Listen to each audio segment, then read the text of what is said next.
Ahmad bin al-Jazari Syafi'i. Alhamdulillahi wa sallallahu ala nabiyhi wa mustafahu. Ada makna kalimat yang enggak tahu? Muhammadin wa alihi wa sahbihi wa muqri'il Qur'ani ma'a muhibbihi. Kalau ada yang enggak tahu langsung bilang. Soalnya nanti di sini ada makna kalimat, di belakang ada makna kalimat. Sekarang agak cepat saja. Jadi Anda bacakan. Kalau misalnya nggak tahu langsung tanyakan. Ya.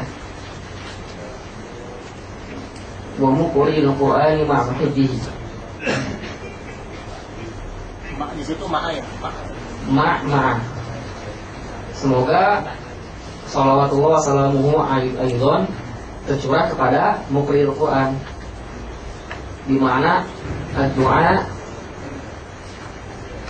bil khair. Jadi ketika salawat itu dari apa? Ketika salawat itu dari Allah, di mana salawatullah itu hanya kepada Rasul. Ketika salawat itu dari malaikat, di mana apa? Rahmah. Ketika salawat itu dari atau salawat atau doa itu dari sama manusia, di mana doa bil khair. Semoga tercurah kepada muqri'il Quran, orang yang mengajarkan Al-Quran, dan juga semoga tercurah kepada sahbihi muhibbihi atau muhibbi muqri'il Quran. Jadi orang yang mencintai orang yang ahlul Quran itu juga dapat kecipratan. Atau di sini muhibbi itu maksudnya muhibbil Quran, bukan muhibbi muqri'il Quran. Jadi harus kembali pada Al-Quran. Jadi orang yang mencintai Al-Quran juga siapapun itu terciprat rahmat dari Allah Subhanahu wa taala. Wa ba'du, selesai kalam yang di atas iftitah pembukaan. Inna hadhihi muqaddimah. Inna hadhihi al-manzumah muqaddimah. Antum silakan buka halaman halaman 11, bukan halaman 11. Itu tentang ma'ani kalimat.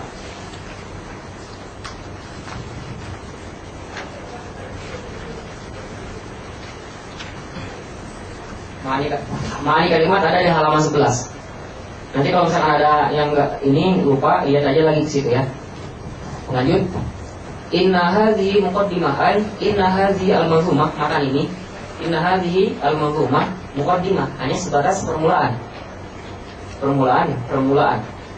Fima ala qari'il Qur'an al-'amah.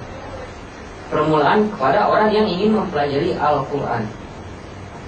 Jadi matan tajwid ini adalah muqaddimah, sebagai bentuk permulaan. Jadi sebelum orang membaca Al-Quran, mempelajari Al-Quran, maka mengetahui tajwid dulu itu yang paling utama. Atau mengetahui matan ini dulu itu utama, sangat dianjurkan. Wajibun alaihimu muhattamu. Karena apa? Karena wajib kepada mereka, wajibun muhattam, harus juga takkid ala annahu wajib. Qabla syuru'an sini adalah al-bidayah. Qabla al-bidayah awalan ayya'lamu. Wajibun alaihimu muhattamu. Wajib bagi mereka sebelum memulai membaca Al-Quran adalah ayya'lamu, mengetahui dulu. Mengetahui apa? Makharijal hurufi wa sifati. Pertama makharijal huruf, kemudian sifat. Tujuannya apa? Liya'lamu. Di sini ada tanda nomor 2 karena ada dalam nushah lain yang tipu. Yalfizu bi afsahil lughati. Yalfizu atau yalfizu, namun yalfizu itu yang aqwa, yang qawi, lebih kuat dari kalam Ibnu Jazari. Yalfizu bi afsahil lughati, supaya kita bisa mengucapkan dengan lisan yang fasih. Dengan mempelajari ilmu tajwid, Anda bisa membedakan mana lisan fasih sama lisan yang mutata'ata. Lisan yang ya terbata-bata gitu.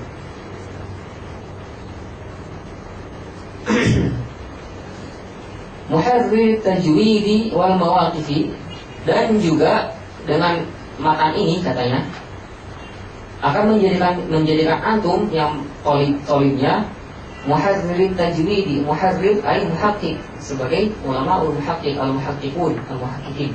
Kalau dalam istilah hadis itu ada ahli hadis apa? Muhaddis. Dalam istilah tafsir mufassir. Dalam istilah fikih faqih. dalam istilah tajwid Al-Quran itu ada namanya muhakkik. Jadi nanti kalau misalnya ada kata-kata ya ulama muhakkikun maksudnya adalah ulama wa tajwid. Qala ulama aksaru misalkan kebanyakan ulama muhakkikin itu berpendapat bahwasanya kaza wa kaza. Itu maksudnya adalah jumhur al-muhakkikun ulama tajwid. Muharrir tajwidi wal mawaqifi, mengetahui ilmu tajwid dan juga masalah mawaqif. Mawaqif itu adalah mahallul waqfi wal ibtida. Kita akan mengetahui kapan kita berhenti dan kapan kita memulai dengan ilmu tajwid. Kita tidak ketika sudah mengetahui kaidahnya, tidak mungkin atau tidak boleh kita misalkan mengucapkan masalah tentang waqaf wal ibtida nih. Misalkan lakum dinukum waliyadini bismillahirrahmanirrahim idza jaa nasrullahi wal fath. Boleh nggak? Boleh nggak? Boleh nggak? Nggak boleh. Kenapa? Karena supaya li'alla yatawahhamun nas annal basmalah juz'un min akhir surah Al-Kafirun. Itu masalah waqaf wal ibtida. Atau gini, fa'alam annahu la ilah. Kalau buat orang-orang awam, indah sekali suaranya kan tuh. Padahal kalau kata ulama hakim, indah dari Hongkong, yang ada juga rusak mana. Ketika seperti itu, ketahuilah tidak ada Tuhan. Ateis kan ya? Nah, ketahuan ateis. Itu bisa jadi dalil yang dia pakai oleh mereka. Waqaf di sini. Tuh, dalilnya apa? Bahwasanya Tuhan itu nggak ada. Itu kata Al-Quran tuh. Kita di CNT katanya bilang fa'alam annahu la ilah. Nah, tapi ketika kita sudah mengetahui, ya ketahuan orang tersebut masih jahil, masih bodoh gitu. Dia nggak tahu ya, di situ nggak boleh waqaf. Tahrim haram. Kenapa? Karena di situ akan merubah makna dan maknanya itu fatal. Nanti ada pembahasan khusus kan tempat-tempat waqaf wal ibtida. Kapan kita boleh berhenti, kapan kita sambung. Dan juga manfaat ilmu tajwid dan juga apa yang ada dalam matan ini adalah insya Allah kita akan mengetahui ma alladzi rusima fil musahaf, apa-apa yang dituliskan dalam Rasmul Utsmani. Karena Rasmul Utsmani itu berbeda. Kita nggak bisa sembarangan. Ketika kita nulis Al-Quran beda sama kita nulis bahasa Arab. Misalkan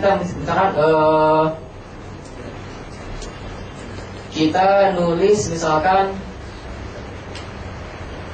apa ya contohnya? Haula'i humul muslimun. Ada kawan tulis? Silakan. Atau paling dekat tulis haula'i humul muslimun. Mesti dong. Ada yang buat.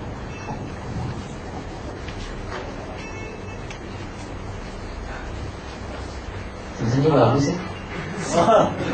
Terus haula'i humul muslim. Spellnya yang lain aja kalau nggak kelihatan.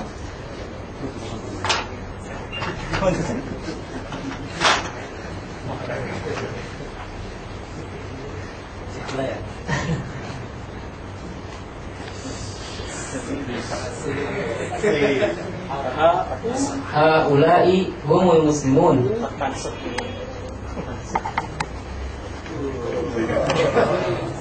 Dan kata semua maksudnya.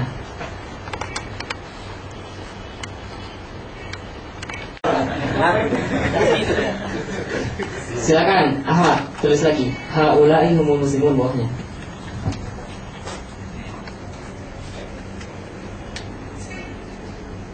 Iya. Masya Allah.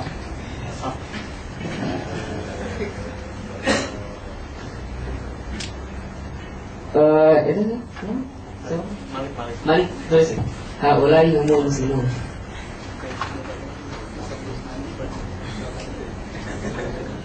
Jangan ketik yang dua di atas ya. Jangan antum tahu aja.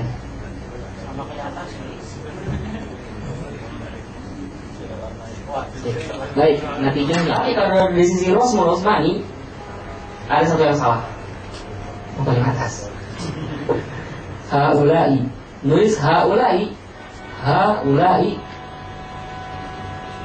itu tidak terpisah, ternyambung. Karena di situ infisal hukumi. Nanti ada bab khusus tentang infisal hukumi sama infisal hakiki. Jadi maksudnya apa? Ketika nanti akan mempelajari masalah maqaf dan ibtida, misalkan yang ada kalimat haula di mana? Ayat apa? La ilaha ula, ya. La ilaha ula, mudzabbina baina dzalik, la ilaha ula wa la ilaha ula.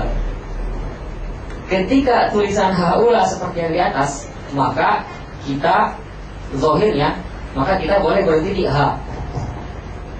Mudzabbina baina dzalik, la ilaha. Boleh nggak? Kalau tulisan seperti itu boleh. Tapi riwayatnya tidak boleh berhenti di situ. Nah, dan dalam Rasul Usmani itu tulisannya seperti itu di bawah, yang dua di bawah itu. Ulai. Walaupun di situ ada satu kalimat, tapi hakikatnya di situ ada dua kalimat. Satu lagi contoh. Kalau bisa nanti di sini ada kawan tulis lagi nih, buat akhwat. Jangan kejauhan. Ngapalah di sini. Coba siapa yang mau tulis lagi tuliskan ya ayyuhalladzina amanu. Bisa Miftah.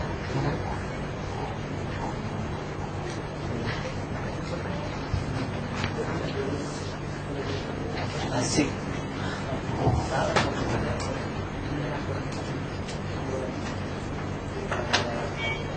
Habis ini Taufik Kirji tulisin wa qalati mar'atu Imran. Qalati mar'atu Imran. Tuliskan. Tolong tuliskan. Sebentar nih. Lanjutin lagi. Tulis lagi. Innama tu'aduna. Itu yang panjang nggak? Ya. Yang alif hamzahnya di atas, lidahnya di atas ini kan kalau dia lipat. Bukan setelahnya. Sekarang kita lihat aja. Yang pertama, ya ayyuhalladzina amanu. Ya betul. Yang kedua, innama tu'aduna. Ihtimal. Ada innama yang seperti ini, ada innama yang terpisah, inna sama ma.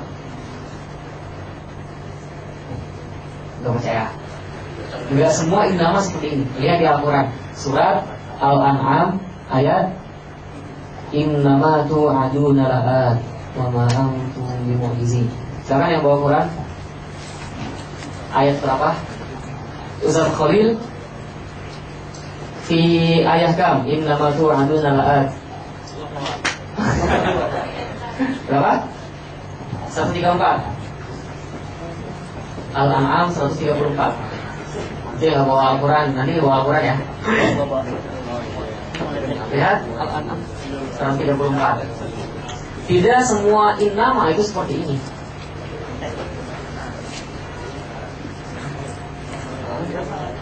Sudah selesai semua? Ya udahlah, cukup lah ya. Intinya satu orang dua orang tuh lihat udah cukup. Maksudnya apa nih? Maksudnya ketika tulisannya seperti ini, innama seperti ini, apa sih warna? Badi. Tolong tuliskan innama tapi terpisah. Inna sama ma.